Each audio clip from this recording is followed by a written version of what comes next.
Radhika Prahlad foundation द्वारा सोमवार को ह्यूमैनिटी अवार्ड 2022 का आयोजन किया गया।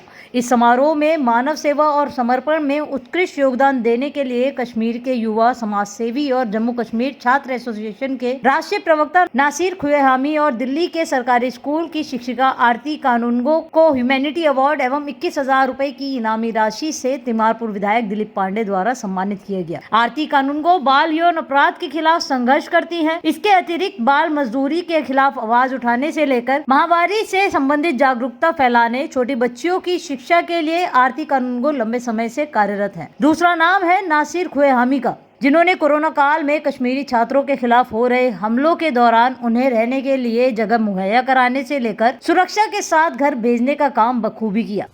देखिए, एक छोटी सी संस्था है और मुट्ठी भर लोग हैं जिनकी नीयत अच्छी है और जो इस राधिका प्रहलाद फाउंडेशन नाम की संस्था से जुड़े हुए हैं, एनजीओ से जुड़े हुए हैं। दरअसल ये फाउंडेशन मेरे ग्रैंड पेरेंट्स के नाम पर है और इस संस्था के ज़रिए हम लोग पिछले कई सालों से लगातार उन लोगों की ज़िंदगी में थोड़ी बहुत खुशी बांटने की कोशिश कर रहे हैं जहाँ खुशियों का अभाव है, लोगों की मदद करने की कोशिश कर रहे हैं। और कोविड के दौरान मन में ये विचार आया कि ऐसे तमाम लोग जो अपनी जिम्मेदारियों का जो मैंडेट है, जो उनके काम का स्कोप है, जो कुछ भी कर रहे हो अपने जीवन में, उसके बियॉन्ड जाके अपने कंफर्ट जोन से बाहर निकल के कुछ अच्छा करने की जो कोशिश कर रहे हैं, ऐसे लोगों की कहानी दुनिया के सामने आनी चाहिए ताकि और भी लोग मोटिवेट हों और अच्छा करने की कोशिश करें। इस मकसद के साथ फिर हमने एक इन्फॉर्मेशन ब्रॉडकास्ट करी कि भाई जिसको भी लगता हो कि इस तरह की नेकी वो कर रहा है कि जहाँ सिर्फ अपने लिए नहीं जी रहा है, दूसरों के लिए जीने की कोशिश कर रहा है, ऐसे लोग नॉमिनेशंस दें। और बहुत सारे नॉमिनेशंस आए हमारे पास। उन नॉमिनेशंस को स्क्रूटिनाइज करने के बाद 2 लोगों का नाम फाइनल हुआ 2022 के ह्यूमैनिटी अवार्ड्स के लिए, जिनके लिए 21,000 रुपये का एक सम्मान राशि भी हम लोगों ने घोषित करी, अनाउंस किया।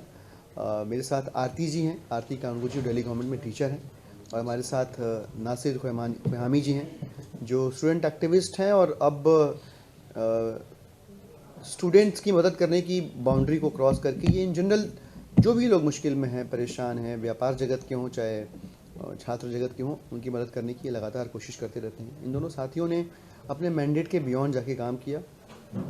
इनको आज इस फाउंडेशन ने सम्मानित किया है और सम्मानित करने के साथ साथ इनकी कहानी भी हम दुनिया के सामने कह रहे हैं, इस उम्मीद से कि इनकी कहानी और भी लोगों को मोटिवेट करेगी, इंस्पायर करेगी और भी लोग जो है अपने जीवन में जो कुछ भी कर रहे हों उसके बियॉन्ड जाके और किसी और की ज़िंदगी पर असर डालने की कोशिश करेंगे, ऐसा हमें विश्वास है। मैं इन दोनों साथियों को भी शुभकामनाएं देता हूं कि इनको अवार्ड मिलने से इनका नहीं बल्कि इस अवार्ड का कद बढ़ा हुआ है और ये आगे ऐसे ही दुनिया के औरों के। राधिका प्रहलाद फाउंडेशन द्वारा आज ह्यूमैनिटी अवार्ड दिया गया है 2022 का, जो मिला है आरती को और नासिर को। सबसे पहले आरती जी बताइए, कैसा महसूस कर रही हैं जब ये अवार्ड आपको मिला? बहुत ज़्यादा खुश हूँ और थैंक यू कहना चाहती हूँ राधिका प्रहलाद फाउंडेशन को कि उन्होंने मेरे छोटे से कदम को, छोटे से काम को इतना अप्रिशिएट किया और मुझे इस अवार्ड के लिए चुना। और ये अवार्ड उस खुशी के लिए, उन सब बच्चों की खुशी के लिए जिन लोगों की वजह से मुझे अवार्ड मिला है। So I am really thankful to everyone, my family, my students, my community for this award. Thank you.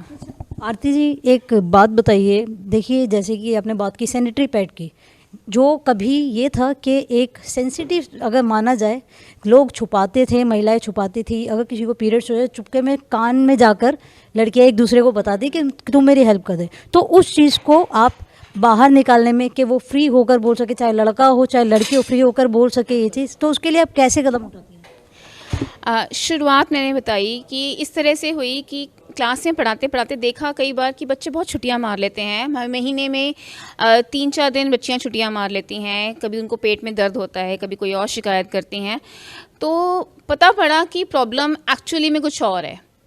तो एक दिन मैंने उनको ऐसे ही रैंडमली पूछ लिया, बेटा आप बड़े होकर क्या बनना चाहती हो, कि आपका क्या मकसद है? तो बहुत लोगों ने कहा डॉक्टर, इंजीनियर। एक बच्चे का जवाब आया कि मैम मैं ना लड़का बनना चाहती हूँ। दिमाग की घंटी तो बजी। तो एहसास हुआ, ऐसा क्यों कहा? मैंने पूछा उससे, बेटा आपने ऐसा क्यों कहा? मैम बस मुझे ना पीरियड्स नहीं चाहिए, ये पीरियड्स मुझे बहुत परेशान करते हैं, लड़का होती तो ये समस्या ही नहीं होती। तब एहसास हुआ कि इतनी जो नेचुरल प्रोसेस है जो पूरी लाइफ साइकिल के लिए बहुत ज़रूरी है, एक जो हमारी ह्यूमन पॉपुलेशन है उनकी एग्जिस्टेंस के लिए बहुत ज़रूरी है, उससे हमारी बच्चियां घबरा रही हैं, डर रही हैं, शर्मा रही हैं और उससे बचना चाहती हैं। तब लगा ज़रूरत है अवेयरनेस क्रिएट करने की। आखिरी सवाल आरती जी मेरा रहेगा, जैसे कि आप जानते हैं कि पीरियड्स जब होते तो एक मिथ क्रिएट किया गया है कि आप मंदिर में नहीं जाएंगी, आप अचार को छुएंगी नहीं, और मतलब जब पीरियड्स हो जाते हैं तो लड़कियों को अशुद्ध माना जाता है, तो क्या उस पर भी काम किया जा रहा है? डेफिनेटली, मतलब मेरी क्लास में हर बच्चा अब इस बात को जानता है कि ये दूर की बातें हैं, दूर ही रखो। तो करना ही नहीं है, हमें चिल्ला के जोर से पूरी दुनिया को बताना है कि I am proud of my periods. और ये जो है ना, स्पेशली बच्चे उस दिन अचार ज़रूर हाथ लगाएंगे और बताएंगे मम्मा को कि मम्मा आप ऐसे ही बोलते रहते हो ना, देखो अचार ख़राब नहीं हुआ। तो इस मिथ को दूर करने के लिए वो कहते हैं हम साइंटिफिकली प्रूव कर रहे हैं कि देखो अचार खराब नहीं होता। तो आरती जी थी, अब हम बात करेंगे नासिर जी। नासिर जी हमें ये बताइए किस तरीके से आपने काम किया जो आज आप ये अवार्ड आपके हाथ में है, यानी कि आप भारत के करोड़ों लोगों में से खास हैं।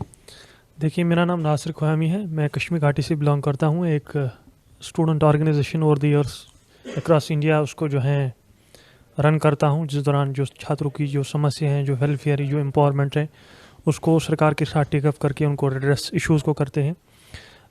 चूँकि राधिका पल्लद अवार्ड ने आज ह्यूमैनिटेरियन अवार्ड का अनाउंस किया था, इनफैक्ट उन्होंने लास्ट ईयर किया था, लेकिन बदकिस्मती से हालात इस तरीके के हुए, फिर कोविड सेकंड वेव आ गई, सो वो टाइम पे वो फंक्शन वो ऑर्गेनाइज़ नहीं कर पाए। तो इन्होंने जो आज अवार्ड दो अनाउंस किया, उनके लिए मैं बड़ा उनका आभार व्यक्त हूँ।